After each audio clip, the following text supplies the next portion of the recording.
London stood on the edge of transformation in 1640. A restless city, alive with ambition, fear, faith, and conflict. Its narrow streets echoed with the cries of hawkers, the clang of blacksmiths, and the smell of smoke, mud, and refuse. Beneath the noise, however, a deeper tension stirred. King and Parliament were locked in a struggle for power that would soon plunge England into civil war. Merchants chased fortunes through trade with the colonies and spice routes, while plague and hunger haunted the poor. Churches thundered with warnings of divine judgment, and taverns buzzed with rumors of rebellion and prophecy. Life was harsh and uncertain, yet filled with intensity and purpose. London Bridge was far more than a crossing. Crowded with houses and shops leaning precariously over the Thames, it was a chaotic marketplace where carts, traders, and travelers pressed together from dawn until night. Above the southern gate, the severed heads of traitors served as grim reminders of royal power. Southwark, across the river, revealed London's darker spirit. Around the Globe Theatre and the bear-baiting pits, taverns overflowed into muddy streets thick with drink, laughter, and vice. The Thames carried waste through the city, while thieves, performers, merchants, and beggars crowded every alley.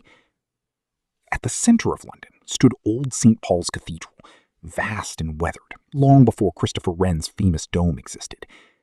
Around its churchyard, printers and booksellers spread sermons, pamphlets, and political writings that fueled the city's restless ideas. Inside the cathedral, nobles, preachers, and commoners gathered beneath smoke-darkened stone arches. Westminster offered a different atmosphere, quieter, disciplined, and political.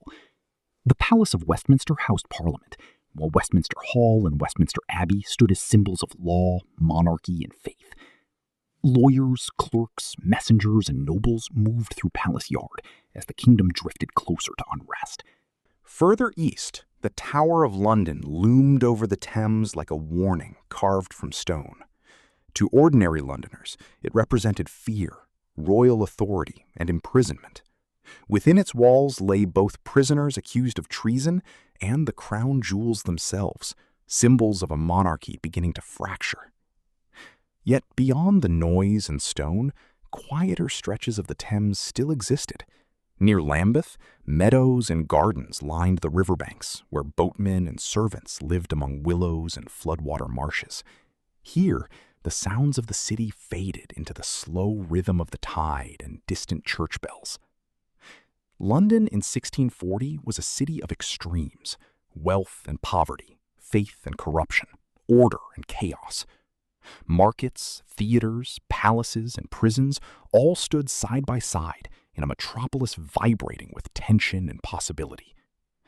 4 centuries later, its spirit still feels strangely familiar, a city forever changing, yet forever the same.